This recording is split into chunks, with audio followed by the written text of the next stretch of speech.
So we were all upset about it. A little upset about that. Huh? Vanilla Thunder from Philly. What's up, Vanilla Thunder? What's up, man? For a MiFi, I'd go to a Larry the Cable Guy concert in blackface. Oh, that would be a little rough. Yeah. What do you want to do that for? All right. Wait, Is it all rednecks at your Hell shows, no. Larry? You know what? That's a misconception. That's why I'm asking. There are all kinds of, and I'm gonna tell you what, the black crowds, laughed there. I went on a Steve Harvey show in Los Angeles, and we had the best damn time because I do good. But let me tell you black something. guys really acknowledge that Steve Harvey is black. Well, oh yeah. Well, let me tell you something. I have, and it's and I have all different kinds of crowds that come to my show, and just because I talk this way, don't mean it's just all rednecks coming to my show. I mean, it's everybody. And I tell everybody, the worst crowds to perform for, and Jim Norton will tell you this too, I don't care who's coming to my show as long as you like to laugh, but the ones that are the most uptight are those real rich white liberals. Absolutely. And they have to analyze every joke before they can laugh at it. They're the first. That's what I always say about that. Like, I'll do a joke. Like, I'm on stage. Every now and then my shadow will be behind me. And I'll go, so then and I act like I'm scared, and I look and I go, oh, good Lord, I thought a black guy was sneaking up behind me. Right? And people laugh, and you know what? And I do that because the black crowd loves that. I think that's the funniest damn thing they ever heard. But you look at these uptight white people, they have to look around to see who's laughing at it, and they just piss me off. And those are the same people that'll come up to you, that was a racist joke. And then they'll get in their car, and they're the first one to lock their door when they go down a bad part of town. Absolutely. You know what I mean? So, well, they have some sense. Yeah. It's ridiculous. They're afraid that laughing is like a win, because they really are real condescending, paternalist, racist, and they're afraid that by laughing, that's an acknowledgement of like, oh yeah, I really do feel that way. Yeah, it's insane. It's insane. But no, I love all my crowds. Whoever comes to see my show, they're just gonna laugh, and we're all gonna have a good time and forget about it. Early on, it must have been a lot of just rednecks in small clubs, though. Well, I built my following on radio. I used to do very politically incorrect social commentaries.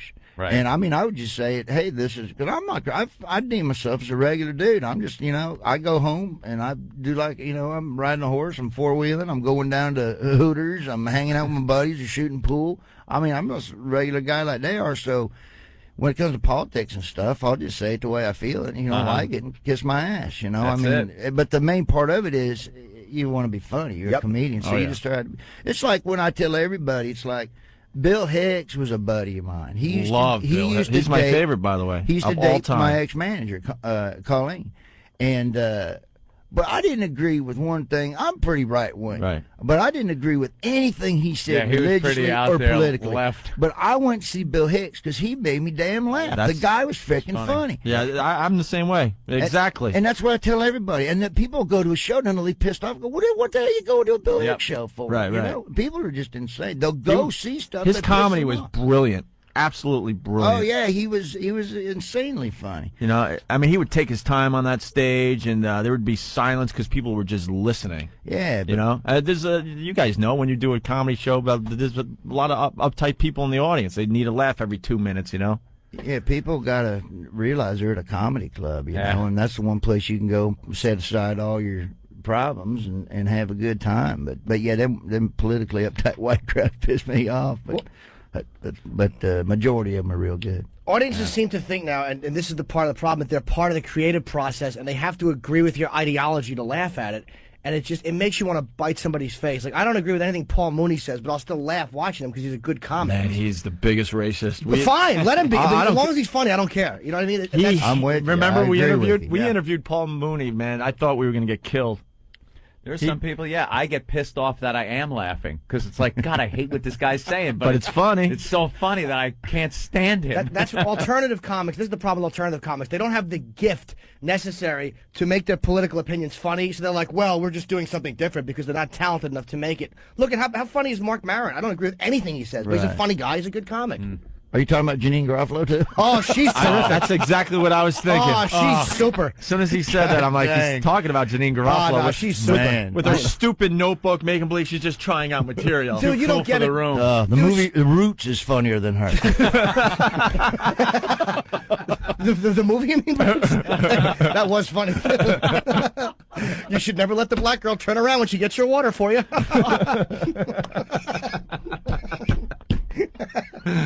Yeah, we're not big fans of Janine Garofalo on this show. She did At the all. first episode of Tough Crowd it was 8 test episodes we got, and she hated my guts. Of course she did. So I did a Coyotes course she age did. joke, and from there on in, it was just brutal. Yeah. You know, I will say this about her though, and that's why I never thought she's funny, but she gets her crowd. Yep. I mean, she's found her audience. That's what you got to do as a comedian: is find your audience, and they go by 1,500 a night, 2,000 a night, and they laugh. And, Plenty of and you lesbians don't know out there. what the hell they're laughing at, but they're laughing. They don't either. They're just like, wow, she's brilliant. It's just kind of being channeled through her. And they hand out free flannel after the show. Yeah, exactly.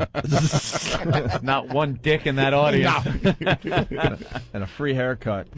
Tim in Wisconsin, another trucker. What's up, Tim? Hey, not bad. How's it going, O&A? We're hanging with Larry the Cable Guy. Larry, Yes, sir. Hey, get her done.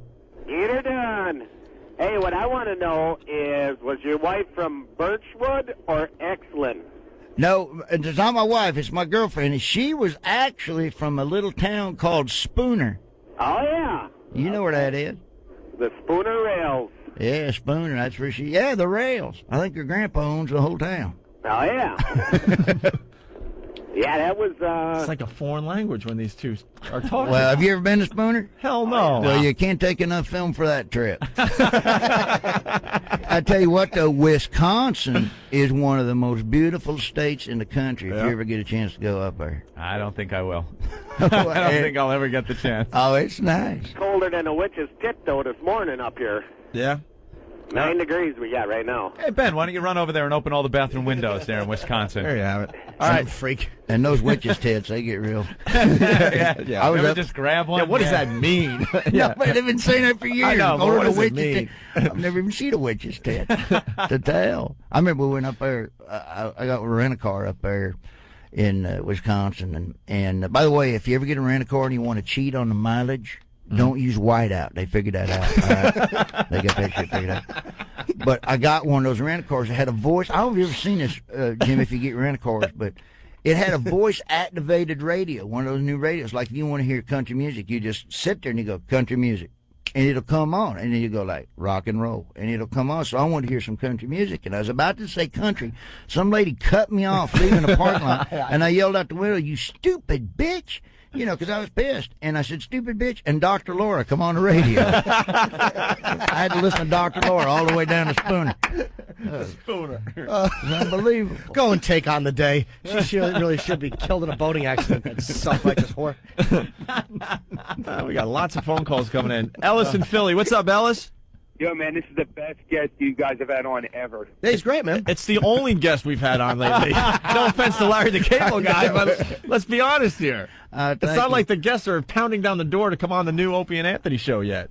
They should be. All right. Yeah, Thank they you, ought Ellis. to be. They're good folks in here. You know, I used to work up in Philly. Did you ever used to work at a long time ago at Funny Bone up on South Street? I think I did an open mic. I started in 1990, so I think they were Okay. kind of winding down by that time, early 90s. Yeah, I might they have got were a spot there once. They were eating it then. Yeah, I remember I opened up. It was me and Paula Poundstone in 1987, I think. Ooh, Yeah, that was or when 88. everyone was a stand-up comic. Oh, everybody and their sister. Was she boy. touching kids back then? No, no, not at all. She diddled my butt a little bit.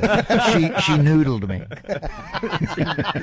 Punched in the face? She punched me. She punched me in the face and Which stuck her finger definition? in my ass. Yeah, there you go. Which definition of the noodling did you get from Paula Poundstone? Hopefully the punching in the face. Well, I've been hearing your name like long before the Blue Collar Tour and that stuff. All over the club, you hear, that's Larry the Cable Guy, and you were on the same circuit I was on. But for years, you heard the name, and it was like, in the Midwest and all these places, you were just getting huge. Yeah, I love blue collar TV. It's You never guys saw it. took off, Oh, though, it's like how great. long ago? Because it really just took off. Yeah, well, we did that movie about 3 years ago, Yeah. or 2 years ago, 2.5 years ago. But we had been touring with it for 3 years, no kidding. and it's just Arenas, right? yeah, we did arenas, and it's a credit to the fans because the fans just want to come out and laugh and have a good time. And I think that's the thing they could do with us because none of us cared about the PC stuff. We wanted to do what we thought was funny, Right. And we wanted to do stuff that everyday people come across. Yeah, they're you know, gonna- and they're and gonna it was laugh 4 at it. different styles. You had Foxworthy, you had Engvall, you had me, and you had Ron White, and all 4 of us are completely different. So you had something for everybody. So it was real good. Yeah. But the thing I liked about it was, of course, all the New York and L.A. critics, you know, if you don't have a gay character, you don't have a this, or you don't have that, you're not a good show. Yep. Of course, Blue Collar TV, you know, we're just doing what we do. Of course, they all trashed it. Then the ratings came back through the roof. Bravo. And Good. so then you don't hear Good nothing for from them. the critics Of anymore. course not. Of course not. A lot of calls from PA today. Rich, what's up? What's up, man? I just want to see if Sensei, if he searched the cable guy. Oh, Master Poe? Did Master Yeah, Poe dude. search you? Oh, Are you carrying? No, hell no, I ain't. I left it in the cab. Yeah, Master Master Poe's our I don't know, what is he? He's security for He's the- an assassin, Well, basically. well, he come up, he goes, "Will you fill this out for me, please?" I'm like, "Well, what the hell? Address, ID number, social security number, take a picture." Do you know who he, Noodle Master in. Poe, do you know who he is? Yes, I do. He's the biggest star we're going to ever get. Yes, I threw him up against the wall, though. I'm sorry.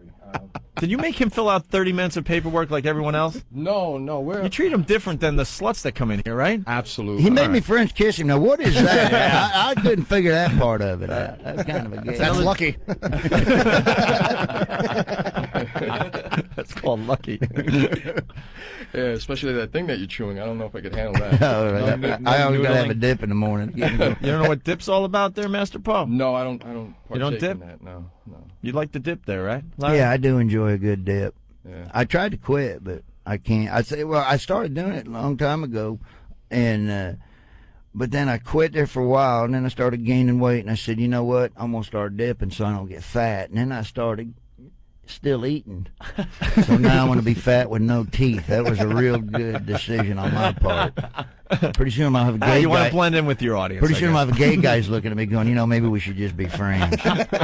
You know, hey, you been to Hooters lately? We're not big I've been there Hooters. in a while. Yeah, we're not big We Hooters used to go fans. a couple We'll of tell you years why. back. We think they got to like get new outfits. They're still wearing the 80s The shorts. orange Yeah, but- 80s shorts. And they're getting shorter. I went in there and I was like, man, if these shorts get any shorter, the FDA's going to start making these girls wear hairnets. I mean, it's not sanitary. I was leaving. She goes, how was everything? I was, you know, everything. Everything was good. What the hell? I'm not a big fan of Hooters anymore. I went through the Hooters stage. Well, they're suing. What's that? Wing House. The Wing House in Florida opened up. Yeah.